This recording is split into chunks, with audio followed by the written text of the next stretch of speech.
I had nothing to do with anything that transpired relating to him last night at the restaurant, Ivanka Trump said of the chef José Andrés. Doug Milster, New York Times, Washington. It had fitting features for a drama in the nation's capital: a celebrity chef, an opulent restaurant in Georgetown, a social club's after-party, and the president's daughter. And then, of course, rounds of veiled accusations, clashing accounts and shifting positions. José Andrés, the outspoken, Spanish-born chef with a small empire of restaurants in the city, tweeted a photo of himself early Sunday morning standing outside Café Milano, a favorite restaurant of moneyed Washingtonians. He claimed he had been denied entry to an after-party for the annual Alfalfa Club dinner, pet gathering of political types known for speeches with self-deprecating humor. Andrés said Ivanka Trump, President Trump's daughter and advisor, had attended the after-party and passed Mr. Andrés on her way in while he was waiting to gain entry. In his tweet, he hinted that she had asked the owner of the restaurant, Franco Nucci's, to keep him away. What really occurred outside the restaurant as Ms. Trump entered remained a subject of dispute among several people involved, and an encapsulation of much of Mr. Trump's Washington unreliable narratives, petty feuds, and the sense that one family controls all. But Mr. Andrés's friends and colleagues immediately jumped to his aid. The television personality Anthony Bourdain called it loathsome and a grotesque betrayal. Jorge Guajardo, a friend of Mr. Andrés's and a former Mexican ambassador to China, tweeted that Mr. Andrés had been asked to leave because his presence made Ivanka Trump uncomfortable. Mr. Andrés, 48, and the Trumps have a rocky history. Dismayed over comments Mr. Trump made on the campaign trail disparaging Mexican immigrants in 2015, Mr.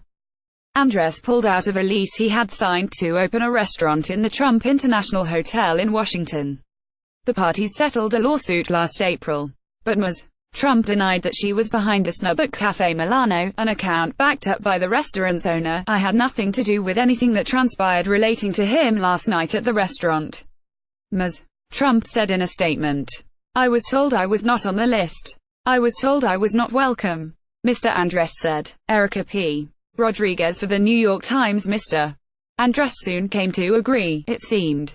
Just over 12 hours after his initial tweet, he tweeted again, thanking Ms. Trump, with whom he communicated by text on Sunday. I believe now that you personally had nothing to do with the incident, he said. In her statement, Ms. Trump said she was thankful for José's clarification, but after many phone calls and more tweeting Sunday, the tide turned again.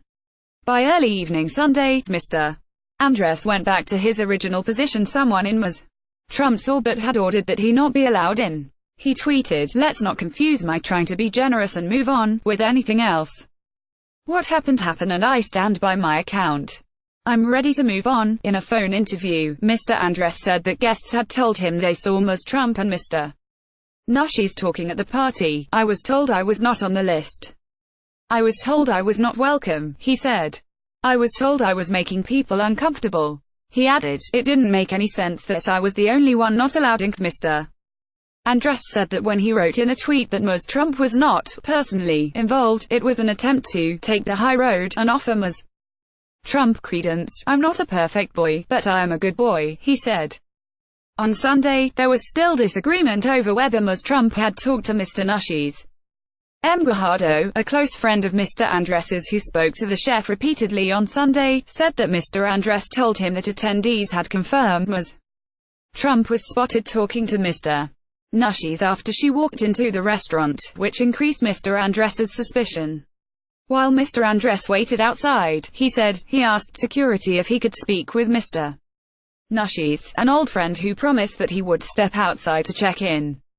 Mr. Andrés said he was soon told that Mr. Nucci's did not want him there, and that Mr. Nucci's would not come outside. In an interview, Mr. Nucci's said he did not talk to Ms. Trump at the after-party, and that Mr. Andrés was not on the guest list, a clear signal that he was not to enter. Mr. Nucci's said that party crashes were common at Café Milano, its exclusive ethos is a draw for the city's social scene, and that he was in pursuit of some last night around the time Mr. Andrés was told he could not enter. I'm sorry he was upset. Mr. Nucci's said of Mr. Andrés. It was a big misunderstanding. We both paid a big price. Mr. Andrés said he made peace with Mr. Nucci's on Sunday, but remained firm in his belief that there was no reason for Mr. Nushies to deny entry to one of his friends. Everybody knows there is not a guest list for the after-party, he said.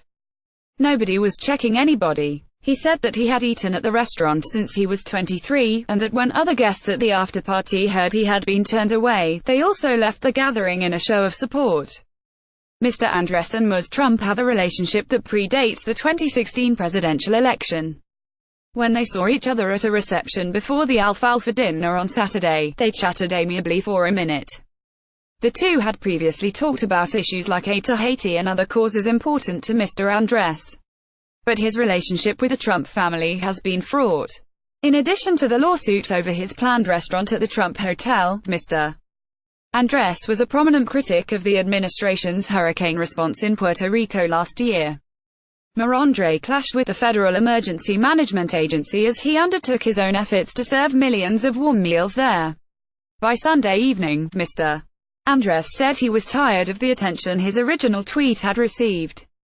He said he did not want Café Milano to suffer. The backhand fifth on Sunday, he said, was revealing of just how small our politics can be. I am giving the benefit of the doubt to everyone now, he said. Somebody made a bad call. A version of this article appears in print on January 29, 2018, on page A13 of the New York edition with the headline "Chef has new bone to pick with Trump's."